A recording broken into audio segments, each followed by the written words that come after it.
Hello, welcome to the Joel Fleischman Happy Hour Podcast, episode number 373. We are live and real from BRIX in Manitowoc, Wisconsin, with a friend of mine, Brandon Bartow, I haven't seen in a long time, Bartow Builders, Jason Vanderkin, Butch from our Kiel location, head coach, and Chris Reilly, Riles, one of our quarterbacks. Cheers, everybody. Welcome on. Cheers. Welcome to 73 of the Happy Hour Podcast. Famous 73s. Josh Neiman. Oh, that's right. He got taken out of the game. Yoshi. Yoshi. What did I say, Josh? Yeah. Yeah. It's Yoshi from like Mario Kart. Yoshi. Any other famous 73s? What was 73? I was born in 74. Well, 84 here, boy. 84. No shit. Yeah. Joe Thomas with the Browns, 73. Really? Yeah. I thought Really? 72. Really? 72 Oh, Wisconsin. yeah. Joe Thomas. Isn't he up for the Hall of Fame? Yes. Yes. Only lineman which is Tony Munoz, I thought was, but I read somewhere he's the only lineman that is going to be like the first nominee ballot he'll get in on, which I can't believe Tony Munoz, who's like the gold standard of a lineman, it wasn't on the first ballot. Right. Only lineman to be on the first ballot Hall of Fame. Fun fact. Wow. Per the internet, so it could be full of crap. Yeah, who knows? 73. All right, so we're here at the BRIX restaurant. So Brandon, how many companies do you own? You're an entrepreneur. You're a true entrepreneur. Yeah, currently 4. One of them obviously is Bartow Builders, and the other one is this place, BRIX Restaurant and Bar in downtown Manitowoc. The third is Carpets Plus. That's a recent acquisition that we took on. In the last 30 days. Actually, November 18th. Okay, so a little bit longer than that. Okay. Yeah, so that was closed in late last year. So we're at like 90 days. Yep. And then we also have a property management company that not only do we withhold all of our properties in there, but we also have management of our properties and a couple others. How many properties do you have? We you have a have guess? we have a total of 13 right now. Oh, so, wow. Yeah. Wow. Great. Congratulations. Thank you. How'd this all get started? Your kingdom. Well, honestly, I was reflecting on that because of Marcus's email that he prompted me on, thankfully, trying to figure that out. And it all stems back to my childhood. I mean, when I grew up in southwest Wisconsin. So you're not even from Manitowoc, right? Nope. Like so many 99% of builders are usually from their hometown, right? Exactly. That's just how that works. Yeah. And I know that when I came here, my wife is from here, so that helps. But when I came here, there's many Hi, people. Jackie, shout out. There's many people that told me that I would struggle starting a business here in town, not being from A construction business. Yes. Yeah. So there was some of that fear, but growing up in southwest Wisconsin, I had great teachers, great friendships, good families that surrounded us, great coaches in high school, and I think that I had such a great childhood that helped out. That was a basis for it. But beyond that, like my parents, my dad and mom divorced when I was 14, and we didn't have a whole lot. And all of the things that happened, from cars breaking down along the road and hoping that somebody comes by, to utilities, dang near being shut off to our home because they weren't caught up on, and the threat of collectors calling, all of those things really scared the hell out of me. And I think that those are things that drive me every single day. So life motivation, right? Like if you're listening to this, watching this, whatever the hell we're doing, right? Adversity made you stronger, right? Yes. Not at the time, but Right. looking back. You bet. Right? I mean, I always do that with my kids that I coach basketball with. If you watch the podcast or listen, fall 7, rise 8, right? Mm-hmm. It's not the 7 times you fall time, it's how the hell you get back up, right? Exactly. But what I also say is that without adversity, think of every book that you've read, every movie that you've been to, Every story ever told. every story ever told. It truly is about having something negative in your life, and something that maybe wasn't planned or expected, and how that turned out. Hell, I'm a God guy. Yeah. Jesus was died on a crucifix, right? Like that's not really the great story. There was a great ending, but that was pretty good adversity. Exactly. The world hated him. They put him on a cross and died, right? Right. So somehow God likes those stories, right? That's the purpose. I couldn't agree more. So that's what that's what drives me on a daily basis. I just I feel that there's a lot in life that is available to us, and it's all a matter of how we use it and what we do on a daily basis to be better. So I have so many questions for Brandon Bartow. Unique guy, like I said. I haven't called everybody on these podcasts a friend, but I haven't seen you in about a year. Yeah. And we only see each other once a year over cocktails, and I still consider you a friend because I feel we have a connection. I really do. Thank you. That goes well beyond if you ever buy a stick of lumber from us again or not. But how do you have 13 different properties, 4 different businesses. You've scaled up. You and I have talked about it before. You've asked me questions about it.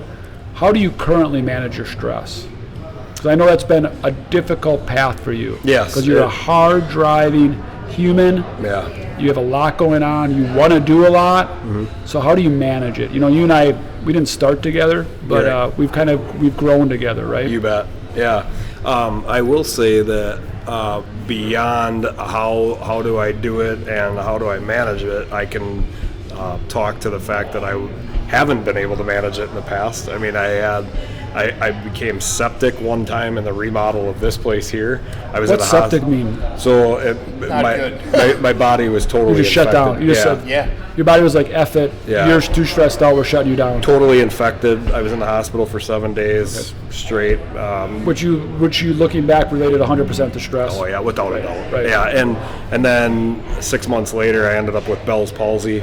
So I remember that. Yeah. So my for whole sure. left side of my face was drooping, and and I look back on it, it was all attributed to that. And I think what I've learned is not only is it the capacity that I have, it's because of the expectation of what I have and the way I want it ran. You're your own worst enemy. Yes, thank you. Yeah, I would say that that's the big issue. And that's what I had to learn to let go.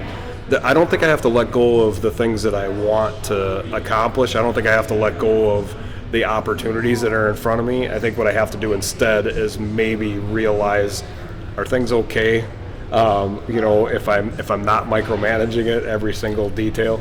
So Marcus and I just talked about in the drive to Manitowoc. He asked me about how I handle this Drexel stuff, right? And I said, you have to get to the point where better done than perfect. right. It's better that say it's that. done than perfect, and you have to be okay with that. Mm-hmm. A 91%. Could have Joel Fleischman himself come down from the moon and got 100%? Yes. Or 110%? Sure. But 91 is done, and you know what? It's fucking done. And move on, right? I agree. And I think because you're going to kill yourself in the last 9%, and honestly, the last 9%, no one's going to notice. Right. No one's going to notice besides you. Yep. And that's truly the case. I mean, the level of detail of cleanliness that I expect, whether it's my job sites or this place here and the restrooms that we have at this restaurant, I mean, I've had to learn, is somebody really going to look behind the toilet? Is somebody really going to move that hose station and see if there's something underneath it? But I mean, that I had to learn to let some of that go. Right. How did you learn that? Besides having Bell's palsy. A lot of I mean, those were wake up calls along the way, without a doubt. I mean, is there anything that you could give? And again, truth be told, Brandon also has his own radio show. So he's got this radio voice, and he knows how this shtick plays out, right? You've been doing the radio show how long? I guess a little sidebar. About 18 years. 18 years. So how many episodes do you think? I don't know. I mean, well, I did it. I've done it weekly for 18 years. I 2 of didn't. them, by the way, not just one. 2 shows one day. 2 shows. Yeah. 2 shows in a day times 18 years. So 52 weeks in a year times 20. We're at you're over 1,000 shows. Yeah. Well, and all So of usually people those. get out of podcast and they're nervous, and he's like holding court right now. He's like, Breeze. "This is what we do." Yeah. my beer. And all of Yeah, those. hold my beer for sure. All of those weren't all on my own though. So I now host the show, but prior to that, I wasn't hosting the show. Well, so. either way, it's over 1,000. Like host, not host. Exactly. Like Yeah. you've been in front of a microphone before. Yeah, plenty of times. What I would say that I've learned to manage my stress is learning to have faith in people that I'm surrounded by. I mean, there was a reason why I hired them to begin with.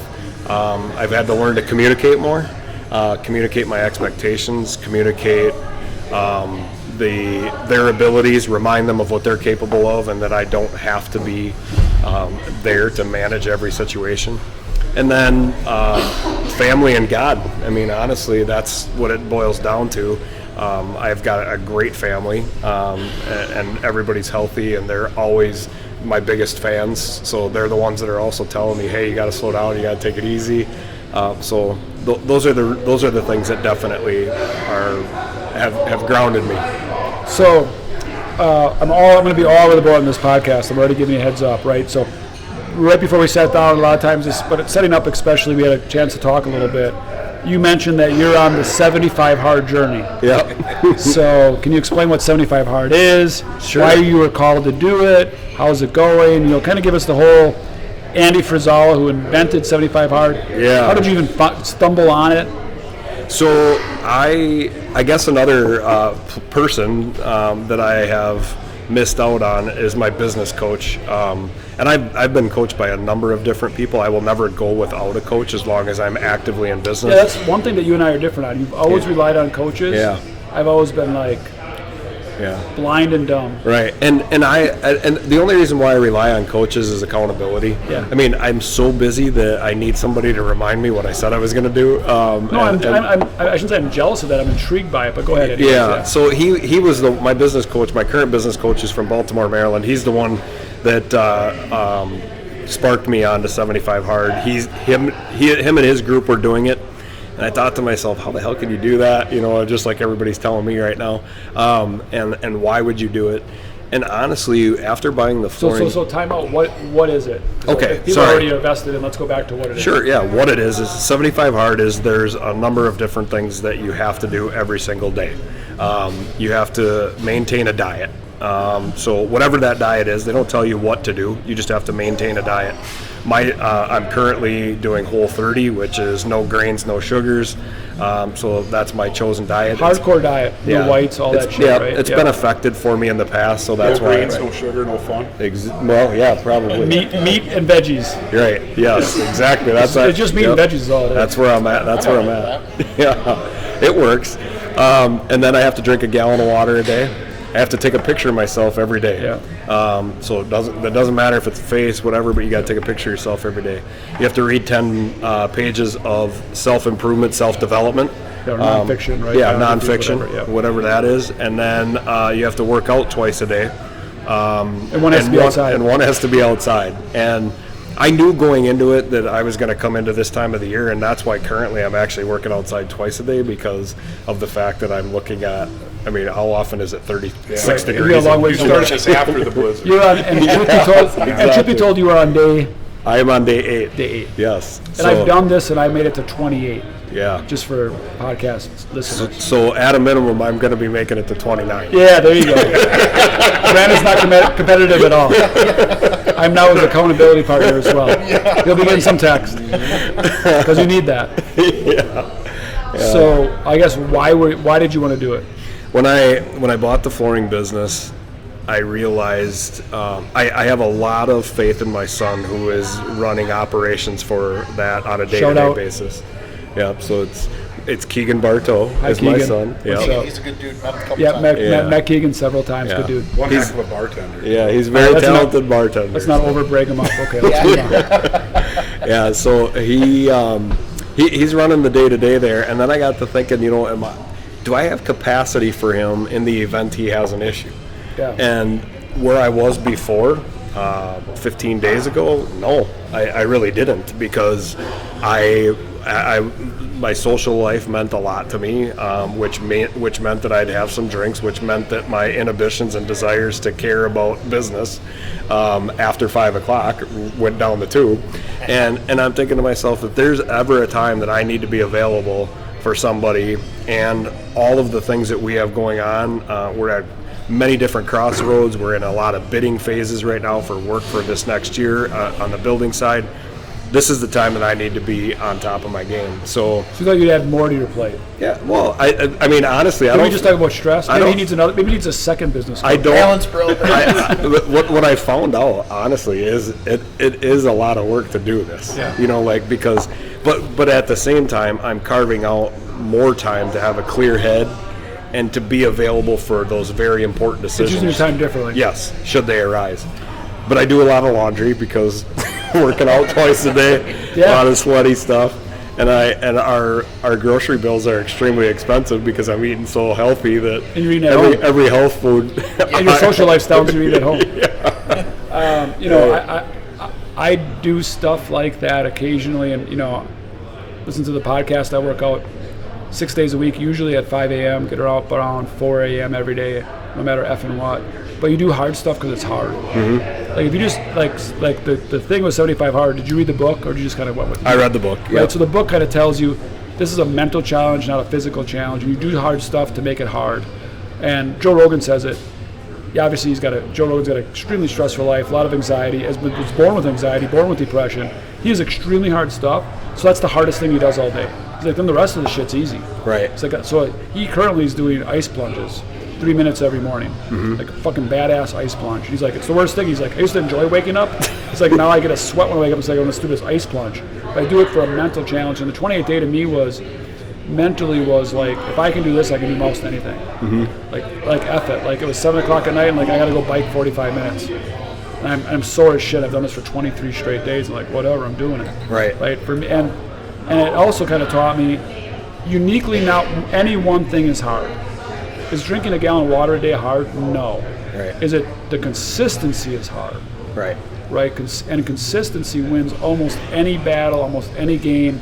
Over time, consistency will put you at the top of the class in life, right? So I would say consistency, and then I would add to that, Joel, also being able and control. Yeah. So control is self-control. Yeah. The control would be, well, I would love to have a beer right now, or the control would be, I usually like to have a soda with my lunch. No, can't have soda. I'm having water. Yeah, so, and it's teaching you that before something bad happens, right? Like tomorrow, I might get diagnosed with brain cancer and never be able to touch soda again. Right. Or have to work out twice a day, or have to be on chemo for 3 hours a day. Right. And if I never went through that, it's going to be so much harder for me. Not saying it wouldn't be fucking impossible for me, because it would be. But if you've never been through anything like that, you're setting yourself up big time to literally fail miserably. Literally not being able to handle that stress. Exactly. But if you're like, well, I kind of did something like that, and I did it involuntarily.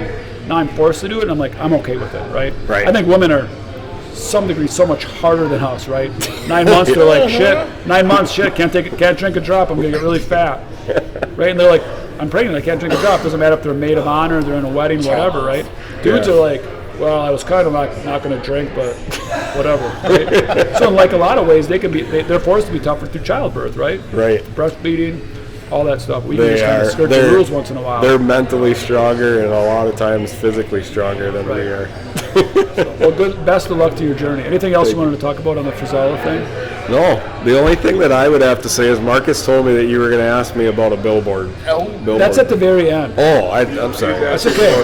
Jeez Louise. Oh, I thought you were asking me to wrap this guy's got his own radio show. I thought you were asking me to This might be a 4-hour podcast. This might be. I don't have a waitress yet. We're at a bar. The drink's empty. We're down to a 2-star Google review here. Cocktails. Anybody? Hello. Jesus. No, BRIX is a great place. Please come here. I mean, I'm not getting paid to say that, but maybe I am.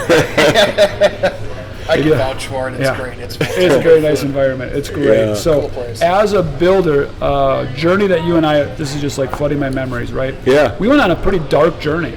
There was a thing called 2008, 2009. Oh, yeah. Probably a lot of people that even work with you daily don't know that story, right? Yep. So, Brandon is a hard-going guy, puts a lot of poker chips on the table, right? Pushes it pretty hard, daily and mentally. You already went through all that. But you also did financially in 08, 09. And you weren't the only one. We had tons of builders that really, in the Great Recession, had a hard time paying their bills, right? Yeah. So what happened to you? How did you get behind? How did you recover? How did we support you, if that's part of the story? Oh, yeah. I mean, that is by far... Again, we talk about adversities, right? Let's talk about it. I mean, you want to talk about adversity. So I put in a subdivision. This is like 2007. This is like 2007. Things are going great. Yep. Like you can't go wrong. No. You bet $100, you win 300. Like you're at the blackjack table. Yep. You have 19, you double down, you get a 1. Right. Like it's going to happen every time. You maybe lose once. That's about it. You're just rolling. So I get this crazy idea. Similar to now, honestly. Right. You can't go wrong in real estate. You can't go wrong in housing right now, right? So kind of scary, but reality. It was very and I guess I wasn't. And in 07, it was supposed to go to the moon. It wasn't like, hey, there's warning signs out there. Like it was like, this is just getting started. So it's 07, things are rolling. You're rolling. Yeah. You're how old? At that time, I am 32. Right, so young and dangerous, like, Yeah. my shit don't stink, it's Right. going to the moon, right? Yeah, and I was at a point where I didn't have the fortitude to pay attention to what could happen or where we were. Well, you I never was- experienced it. I mean, I'm yeah. about the same age as you. Like, and again, every indicator was the graph was like this, right? Yeah. Like, this is just getting started. So anyways, go ahead. Yeah, so then I put in a 42-lot subdivision in the city of Manitowoc, and the way that the city of Manitowoc... Which is a shit ton, Yeah, right? yeah. Yeah, it's a big, for our For city. 32, and for a 32-year-old guy, right, Right, looking that's back, what I can. That's a lot. Yeah. seemed Yeah. easy at the time, I'm sure. Yeah, and it did actually. It seemed like it Seemed was gonna right. be right. And then what happens is you have to pay for the entire infrastructure, and that's the way every municipality does a little different. But in this city, you have to pay for the entire infrastructure. So we had a boat, Which is as much as the cost as the real estate, if you kind of, or oh, more, yeah. or more. It's more, right? Yeah. Especially now, it's more. Yeah. Maybe back then it was. So all in, I was 1.3 million after being fully developed. We get to In today's dollars, that would be 2.6. exactly. 3 million, 4, Yep, right? I would say that. We get to end of January, I think it was January 27th, we finally got permission to sell lots. I sold 5 lots between January and July. So again, as predicted, shit's rolling, everything's Yeah, great. everything, you sell 5 lots right off the bat. Once you're able to sell, that's great. Let's go, baby. And then we hit October of 2008, and the market crashes.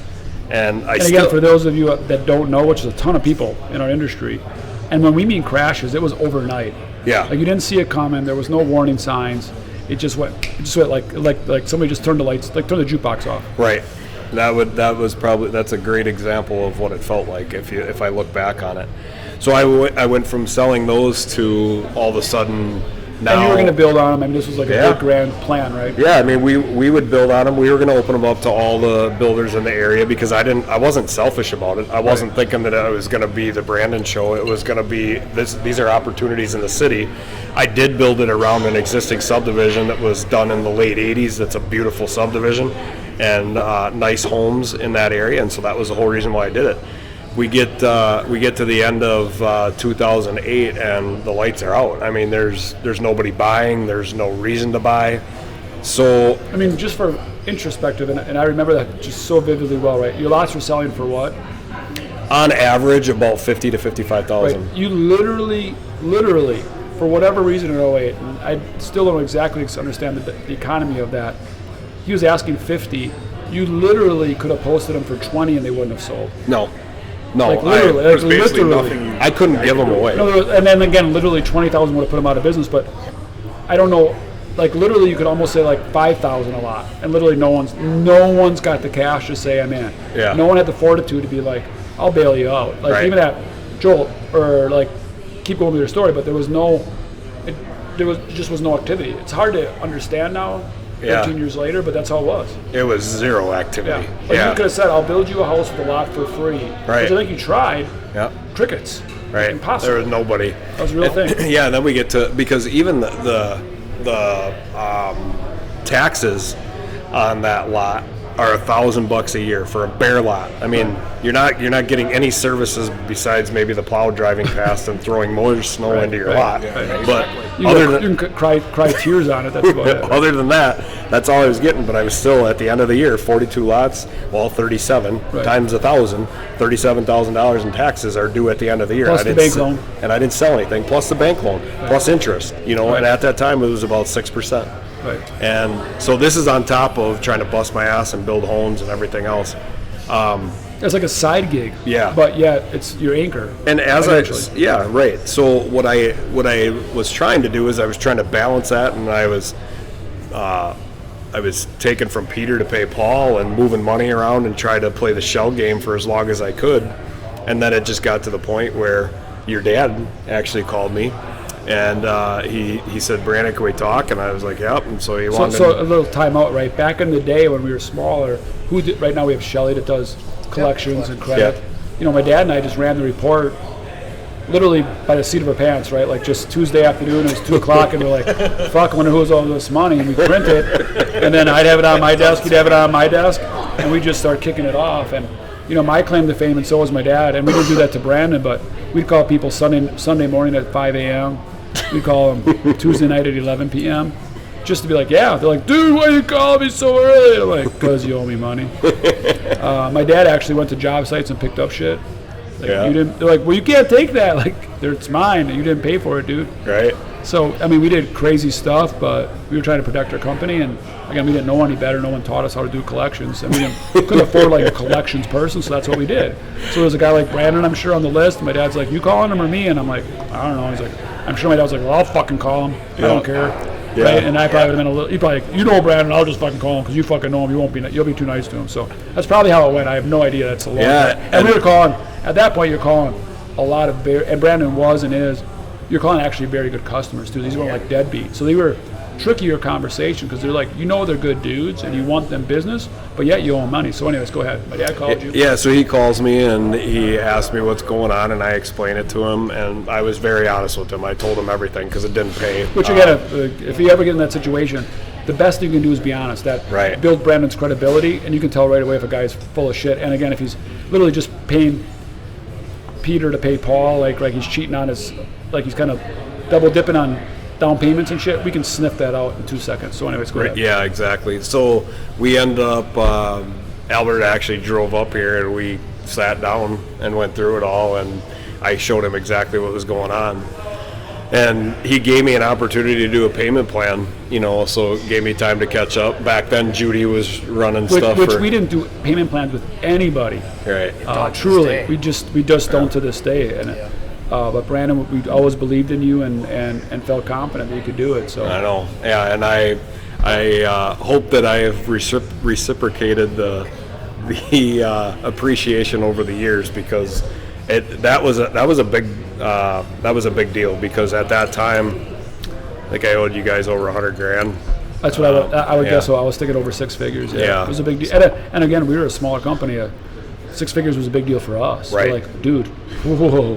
And you weren't the only one. Yeah. So we had maybe 10 or 12 dudes like that. Mm-hmm. If none of them would have paid, we probably would have been done.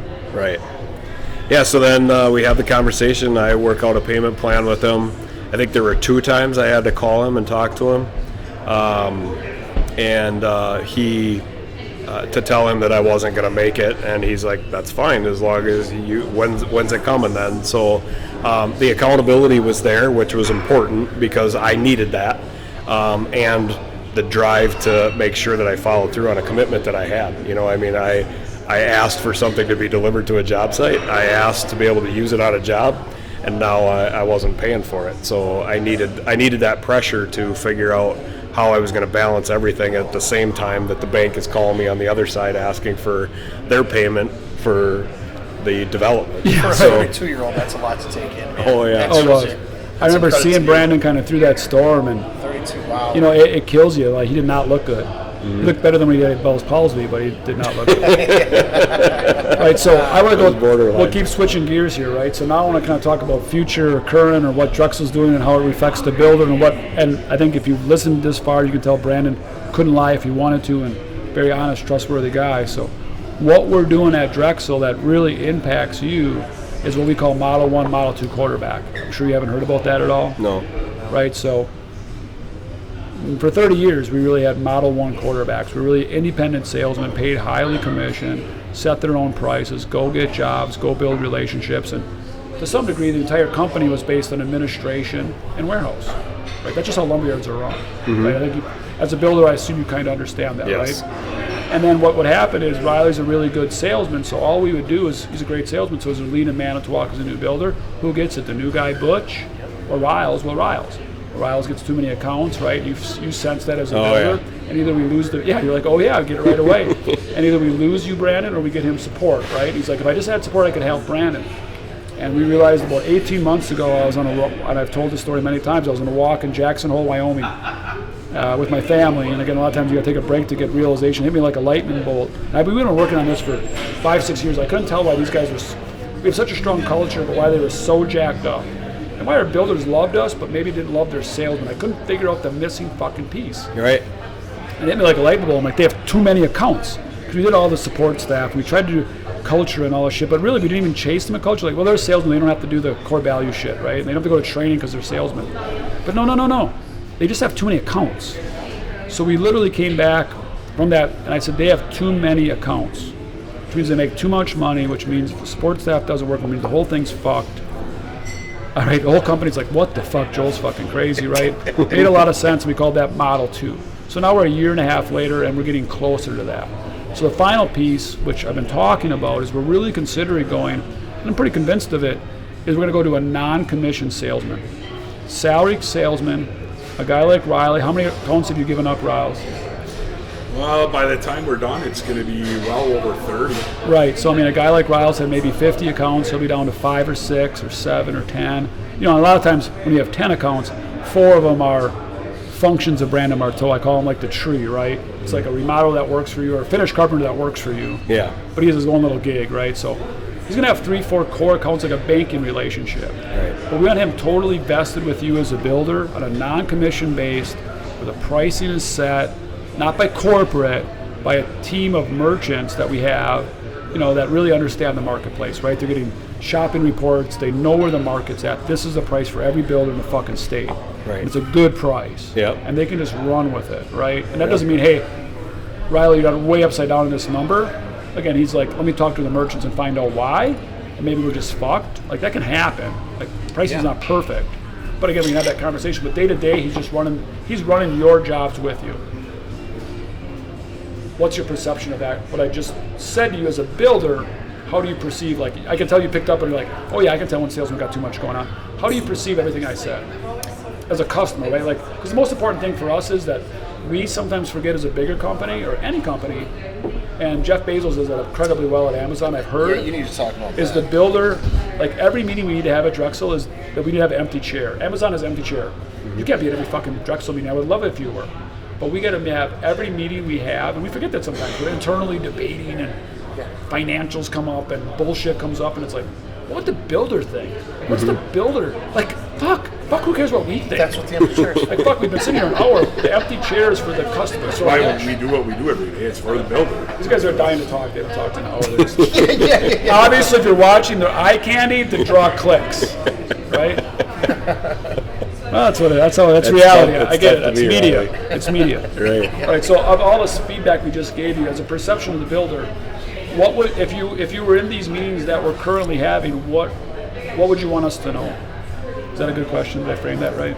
Yeah, I would want to know that my largest concern or my largest issue when I deal with building supply people is when they are order takers, and that can be pretty much like calling somebody a bitch. You know what I mean? Because it's facts. It's You're right. that if you call somebody an order taker in this business or in your business, I know they take it very offensively. You know, like they do not want to be considered an order taker. They feel that they're bringing value to the builder, but I don't agree.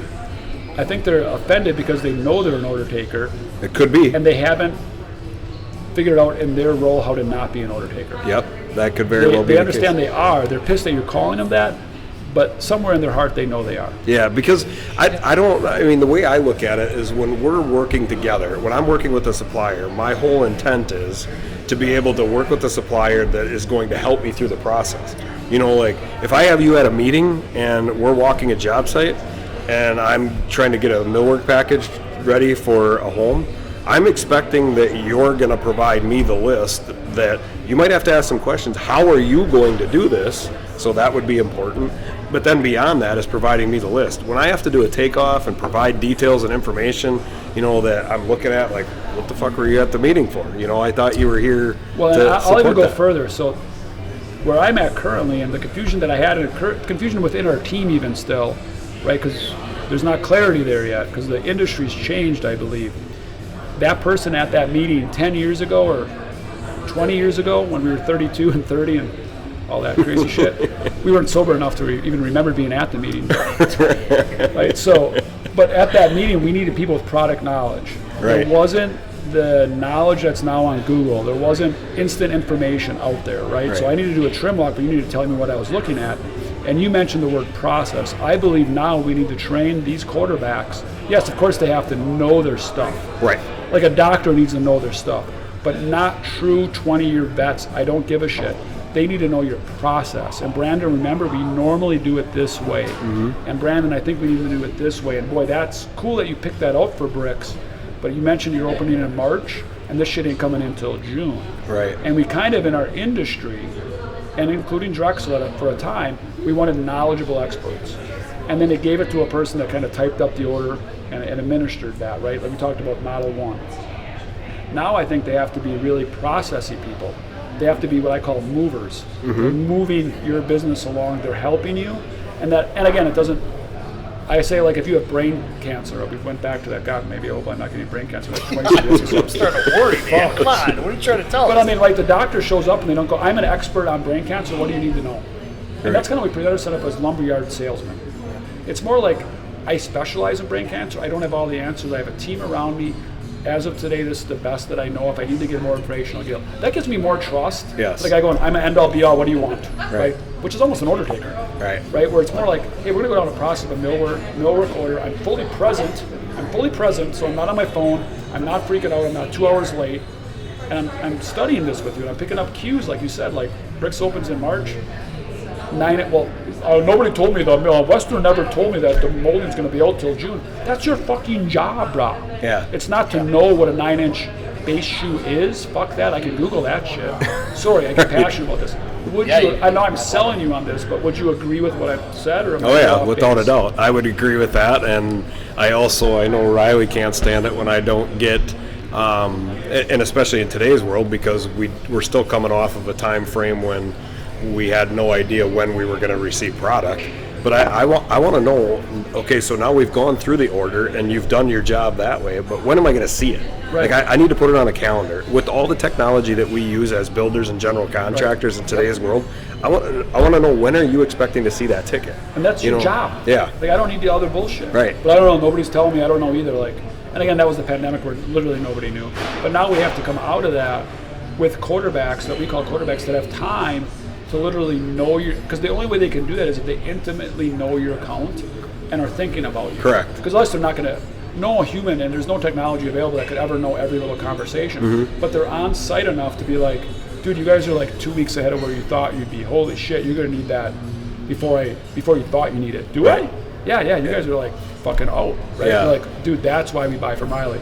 Not because that finish has got a 17-year warranty. Like, I don't really, fuck, whatever. When is that coming? Oh, I don't actually know. When are we golfing? Like, I need that board to open up. Reilly, what, you haven't given you a chance to talk. Dump this on you, right? I mean, we dumped this on you a year and a half ago. You've been digesting it for a year and a half. You got a little feedback. What's your perception of this monster change that we're going through as a culture? I mean, it's a huge change. Yeah, I know. I mean, it's like everything that, just so you know, Brandon, everything that we hired them, wired them to be is changing, right? Yeah, right. Yeah, it's been a crazy 2.5 years for sure, with all the goofy stuff we have going on. But my perception on it is that I truly am excited. It's gonna be it's a slow progress. We're working on it. There's some things we have to put in place as we go, which we're currently doing. But just excited to have more time for people like you, and not only that, but I'm excited to have more time for myself too. I mean, it was a freaking grind trying to keep up with everybody. And I think that's the biggest thing, the health for our quarterbacks. Like, now, we were talking on the way up here, like, how cool is it? You're going to work 40 hours a week and you could possibly have a day off. Right. As long as you got your shit in order, that's balance, man. Yeah, I mean, we talked about, you two, I think you and I have testosterone problems, right? Competitive problems. Like, literally, I text Brandon at 5 in the morning. Well, the next day, that motherfucker's texting me at 4:30 in the morning. Like, what's up? I'm up now. What's up? Let's go.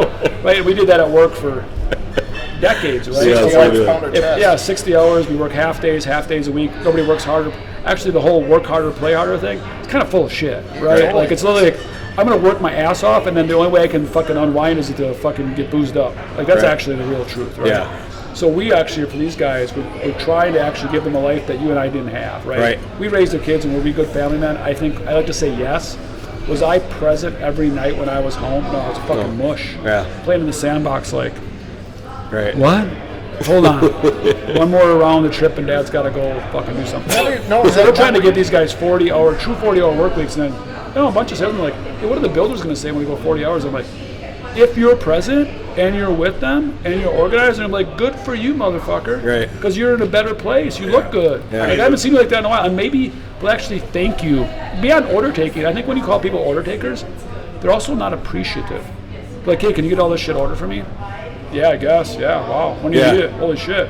Like, dude, I just dumped 50 G's of an order to your company, and this is a work for you now? Right. Like, I've seen it. I've seen how salesmen that are that overloaded and jacked up, they're like, You almost turn into dude, what are you a doing? robot. I'm ordering 3 trucks. You gave me 3 houses. Holy fuck. And he's like flipping the duplex this time. I mean, Jesus Christ. That's like fucking $500,000 worth of work, bro, and it's not a lot for you. Great. And you know what? Hey, Brandon, I really appreciate that job. I can't believe you awarded that to me. Congratulations on BRIX. I'll be up there Tuesday for the walkthrough. Thank you again. I appreciate it from everybody on Drexel. Like, how often do you hear that? Yeah. Not very often. Not enough. What were you touching on? Sorry, go ahead, Riley. No, Oh, it's all good. I was just gonna say it was when you were saying that. First I've thing had came more. to mind. I've had more drinks in our podcast in the little office building, Marcus. What the fuck's going on around here? Maybe we need to go on location more often. Perched. I'll take care of that right now. It's all Oh good. Jesus, here we go. That is not where I was going. Boss is taking it. Now our guest speaker just left to get us cocktails. I'm sweating. Okay, go ahead, Riley. I guess you got to do that. Holy crap, Now she's we're on here. to the next thing. Menus yet? Yes. What's your name? My You're on a name podcast. You're on a podcast. Come on in. What's your name? Hi, my name is Anastasia. Anastasia. Shit, that's a great name. Has that been your name your whole life?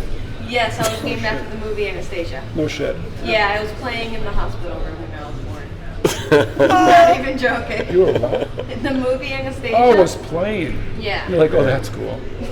He's watched it 6 times. So you've seen the movie Frozen?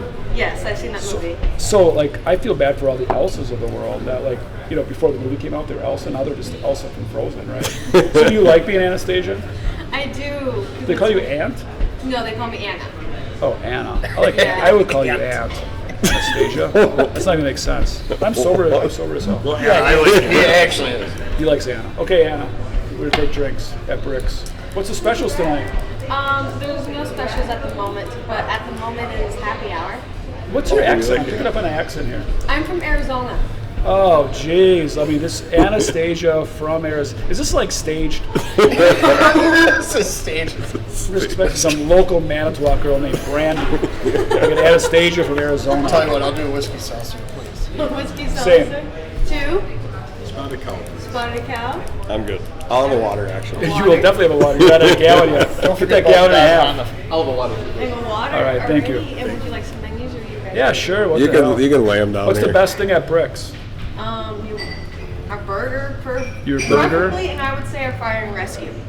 What do you make the most money on? The big pretzels? Everyone makes money on the fucking big pretzels. No, man, They bacon charge wrapped these, cheese nuggets. there's like Yeah. $14 for big pretzels, and they pay like $1.50 from Cisco. It's The best thing here is bacon wrapped cheese curds. By far. Is that what you make? That's not what I asked. I said, what's most profitable? Oh, not that. Definitely not that. Because it's very, No, that doesn't seem it's very profitable at all. labor intensive. Yeah, that seems brutal. What's the most profitable thing on your menu? Do you know? I'll know. I would say probably a flatbread is probably. Yeah, the most- shit. Yeah, that's just bread and a little bit of sugar. She's like, I'm getting the hell out of here. What's a good time for? I bet you make a shit ton on your mac and cheese. $6, you should be charging $9 for that. That's ridiculous. So Too cheap. while you're looking at Pound that, of fries for $9. while you're looking at that Soaking menu, us. Joel, I want to bring up what we've done at BRIX. He's like, let's get. Oh, here's Yeah. down the radio Taking it show. over, Ryan. The radio show. Here's the radio show. Yeah. So what we've done at Bartow Builders.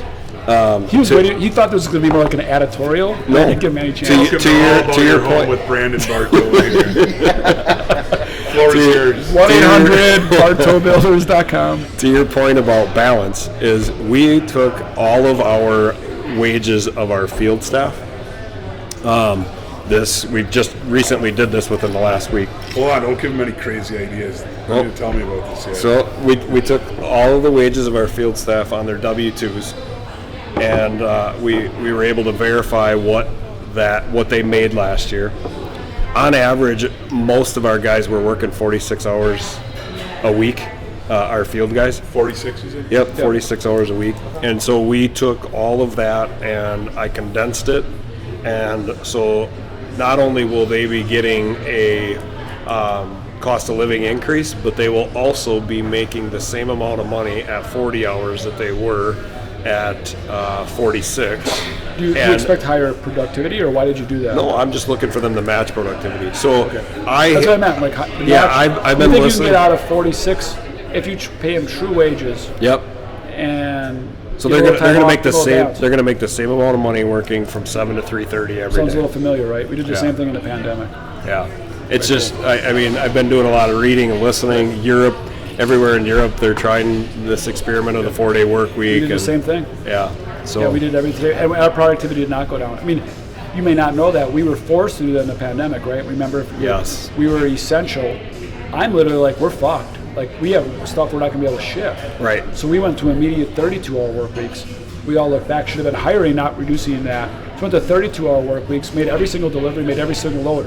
At that time, we were working 60 hours a week. I'm like, if we can do this for 2 weeks at 32, we can do this forever at 40. And that was it. I mean, if we wouldn't have the pandemic, and there's so many horrible things in the pandemic, if we wouldn't have the pandemic, we would have never went to that. Right. So for I us, agree. it worked. Yep. I want to talk to you about how long, are we like an hour and a half in? I feel like this has been great. 45 in. Really? Yeah. We're doing great. Yeah. We're getting so much done. I It's want fucking to great. just hit productivity, Yeah. stay the same. Attitudes got better. Oh, of course. Oh, yeah. And lives have gotten better. Lives Right. got better. Balance got better. Obviously, And balance got better. obviously hiring better people, Yes. because you're not just looking at people that want to work, kill themselves, right? Right. Yeah. So you actually are hiring better people, which always was the opposite for me. To me, if you didn't work 60 hours a week, you were just a lazy bum, honestly.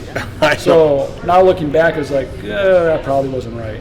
Right. I missed a lot of good people that wanted to have balance. That's not wrong. Right. That's good for them. Yeah. Not all their minds think like Brandon Bartow and Joe Fleischman, right? That's so exactly you it. do not. I want to talk about offsite construction, as long as we're sitting here with Anastasia, waiting for a drink and talking about flatbreads and $9 French fries. What the fuck? Great place though, really good. I'm never coming on the radio show. I'll tell you that. Shit. She's never coming back with our drinks. I don't No, think, she's not. After you scared Yeah, she her is. I away. bought the BRIX cup. I literally have a BRIX cup. There you go. Good job. Thank Where you. did the BRIX come from? The name My, BRIX? my kids at home from college during COVID, and we sat around the living room and said, "All right, we got the Played that game. we got this restaurant." I do the same thing with my kids. That's how we do it. Yeah. We seriously did. It went from all kinds of different names to. I told them it cannot be. We cannot name it after any family member because I want to sell it at some point in the future. Right. So it can't be. It can't be tied to Can't our be family. Tegans, yeah. And I said I don't want any association of our family names or anything like that in it. And then I said it had to be one syllable. Okay. So my wife brought up, or one of the kids brought up bricks. There's bricks all over the damn building. Let's just call it bricks. And my wife brought up, said, well, Yeah, it's like Cream City brick, right? This is Cream City. it's all Cream City brick, built in 1894. Cool. But she said, let's throw the X in at the end of it so Just it make looks cool. more marketable. No, like So- Trex. No, they do that with Trex and all that stuff. That's even Drexel was like, when I saw the X, I'm like, that makes sense. No, it's Yeah. very marketable. I like it. Good Thank idea. you. Thank Yeah, I you. mean, same thing with Blue Door Coffee Company. That was really. I like run that. everything through my family, and I've always, from the little on, I've encouraged them to get actively involved. That was Right. actually Red Canoe Coffee Shop in Little Saint Germain, and we were up there with my kids. Were probably I know 10 exactly years where old. that is. Yeah, the Red Canoe, Yeah. and I'm like, man, Red Canoe, that kind of works, right? And then I'm like, okay, buildings, obviously it's blue. Now, kids, we got to pick something that's blue, right? And I don't know which one said it or whatever. They're like, door. I'm like, okay, yeah, we have a blue door there. I'm like, maybe that's closer. That's pretty good. And then it kind of stuck. So, Yeah, blue door, right? that's like you awesome. can see it, right? So, I love running that stuff through your kids. Right. So, I want to pick your brain. I think if you've listened to this so far, Brandon's a unique dude, very honest guy. Our company is personally obsessed with off-site construction. You were the Wisconsin president of the Builders Association. You've been to, you're the builder coach. You have coaches. You're a business coach. You're cutting edge in the industry in a lot of ways. But currently, you don't do off-site construction. Mm-hmm. Right? You must on some level understand it. Yeah. I don't think you've even priced it out. I know you have in-house carpenters that were working 46 hours a week. Right. They're now So- down to 40. Down to 40, which you're going to have some time savings. Exactly. Yeah. I guess, why haven't you thought about that, tested the waters, discussed with Reilly, pursued it, called me and said, Joel, I'm all in, let's roll? Where in your head is that not there for you right now? I would say what it is for me, first of all, is us getting into new home builds again because last Heavy year, renovation. last year we did $7 million and we didn't do one new house. Wow! Congratulations, very cool. Yeah, so we did a lot of remodeling last year. We're trusted. I've got a skilled team that can handle remodeling and that are trusted because they've been around for I how will say, long? if any builders listening and trying to diversify, the high-end remodeling market is a wonderful market. You have high-end consumers, but you have to be like Brandon. You have to be detailed orientated. You have to be clean. You have to be anal. You have to have great team. You have to have great subs. Right. But once you're there, it's fantastic because there's always going to be somebody buying an $800,000 home. Thank God. And want to twist it into their own, right? She brought him a drink. Thank you, Anna. Anastasia, this is excellent. He hasn't even tried it. I lost my cup. I literally bought a BRIX cup and now it's gone. What is this? Okay, I bought one of them BRIX cups for $8. Well, you gave it to me. Yeah, but I bought it. But he was, you probably should. It was like on the little chalkboard. Well, I'll get you a new one. Don't worry about it. That's okay. That's okay. Thank you very much. Oh my gosh, this is great. Jason's like, this is melting down. No, I'm loving it. I'm loving it. This is so good. Yeah, so beyond getting, We're just being real. This is just real, right? This is how shit happens. beyond getting back into the new home market, and then having the opportunity to do that, I'm not opposed to it at all. The one thing that I do want to do is knowing the team that I have and the talent that I have, I would want to do my own set. Yes, correct. And we've talked about that. Yeah. So No, and that makes perfect sense. And for anybody who's curious, we are not opposed to that, but we train your team to make sure they understand what we're getting into. Yes. So they aren't set up to fail. Right. But that makes you look bad, but it also makes us look bad. And you're like, dude, we tried it, we hated it. It's like any new product. You have to have that training there, you have to have that time there to say, okay, you're going to do this, but you're kind of doing it our way, not because it's our way, but it is almost like a franchise. Like, this is the way we do it, and if you understand it, it's going to be great. What would be, if you, let's say the next job comes up, you're going to check it out, you're going to bid it out, you're going to talk to Reilly about it, what would be your initial anxiety? Like, hey guys, here's the yellow red flags that I have, we got to make sure this is going to work for us. Again, I'm totally just curious. Again, it's like the builder sitting on the chair, but you really are sitting on the chair. Yeah. Drinking water. Yeah. You have to go for your workout right now. I'm just gonna do push-ups in the corner. Yeah. I worked out this morning. I get it. Let's go. Hard flex. I just rode a bike this morning. No bullshit. Oh, jeez. It's got to be January 8th, for God's sakes. Make it end. Make it end. No kidding. Actually, I didn't. I woke up late. You thought about it, though. You thought about it. It's a thought that counts. Yeah. Well, That's half of it. yeah. Nice.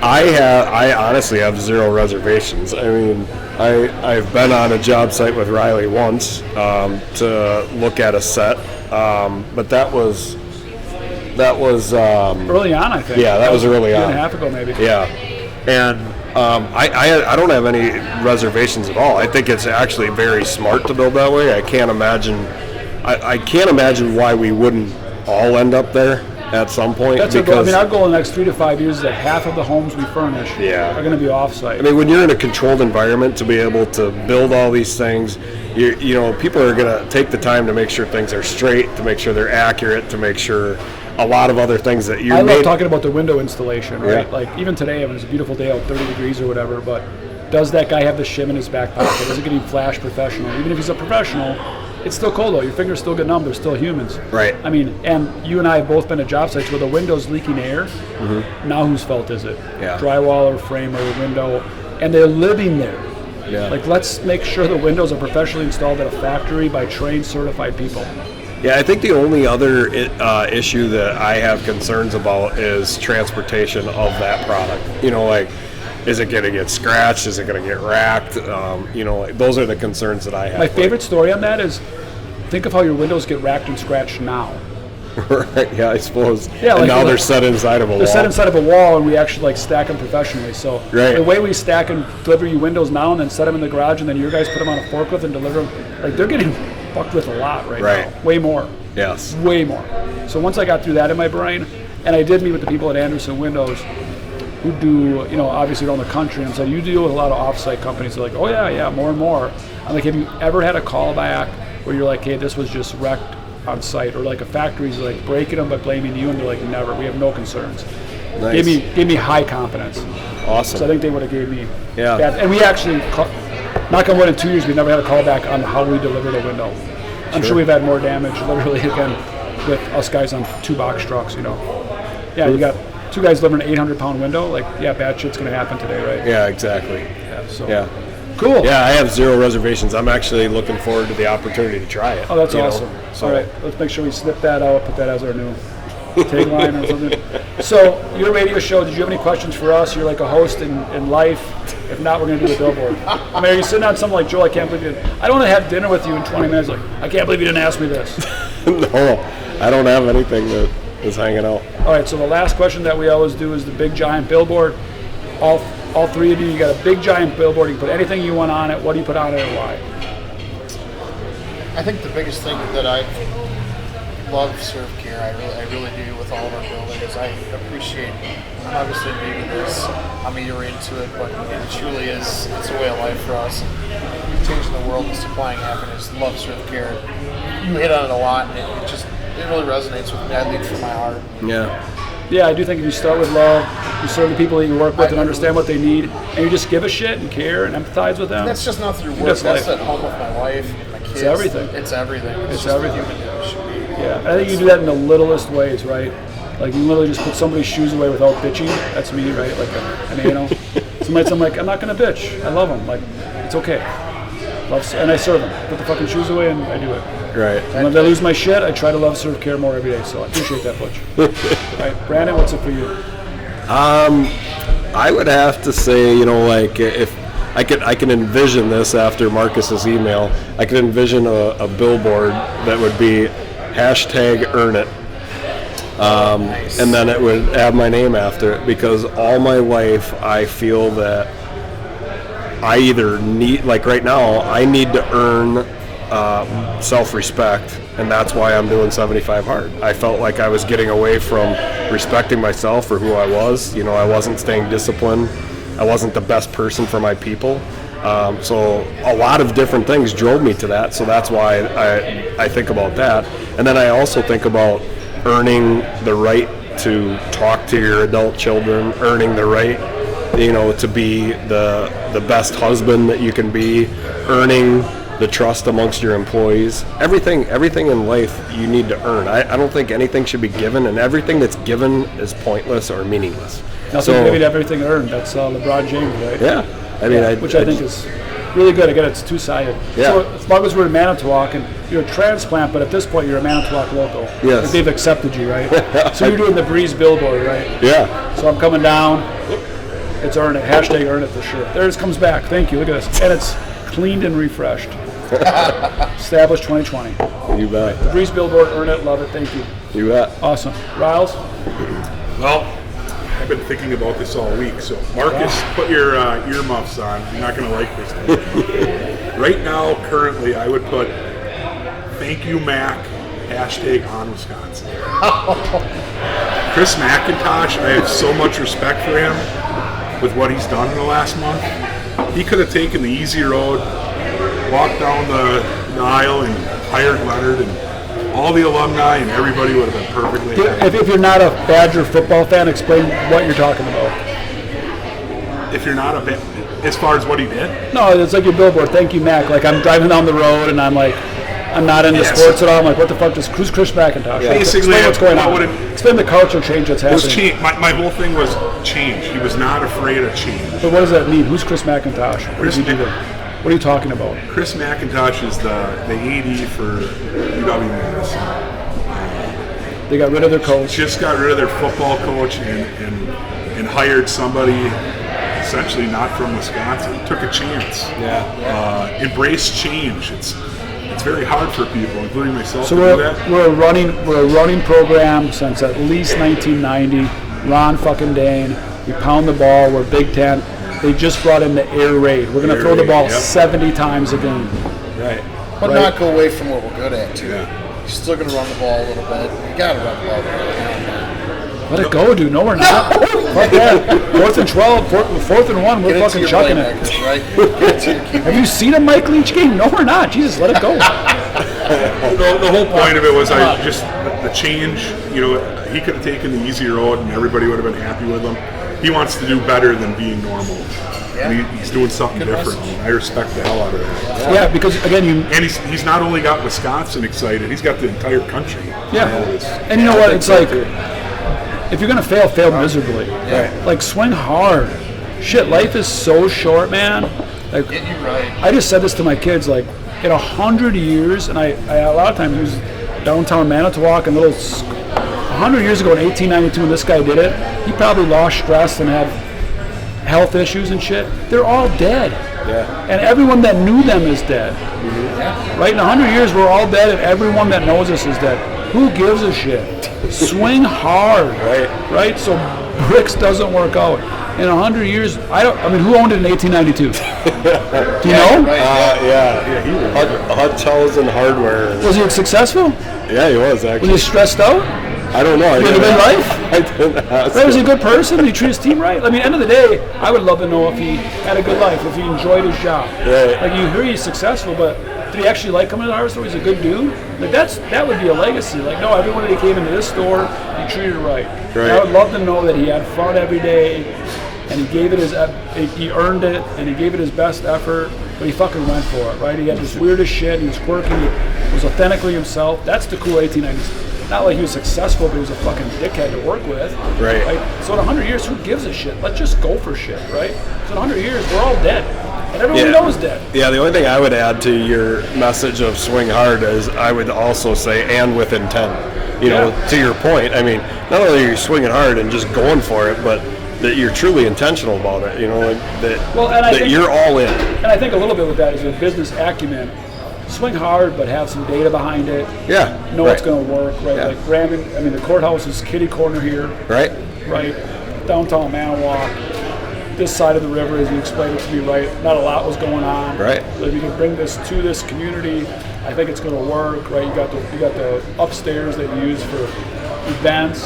Like, that was kind of smart. Like, you can do it with data too. You can swing hard, but like when I hit it, it's going to go hard. Exactly. And I'm sure McIntosh had the same thing. Like, this systematically has worked, and it's time for a change, right? I'm sure he just would walk in and be like, "We're doing the air raid. I'm the boss." Right, so I think adding to that was wonderful. Anything else you guys got? Yeah, I've been watching the whole fourth quarter of this Packer game on my computer. That's a whole nother podcast. One last thing too. Before I came up here, Lori Gill, great teammate of mine. Shout out, Lori. She gets a shout out. She didn't think I'd do it. There you go, Lori. There you go, Lori. What's up? Hey, we'll even do this. Lori occasionally likes to have a cocktail. This one's for you, Lori. She loves the Cheers, peace, love you guys. Thanks for coming on. Yep, thanks, Brandon. Always a pleasure. Thanks for Come up having to me. BRIX anytime, people. We love it. Thank you, Alice. Thanks, guys.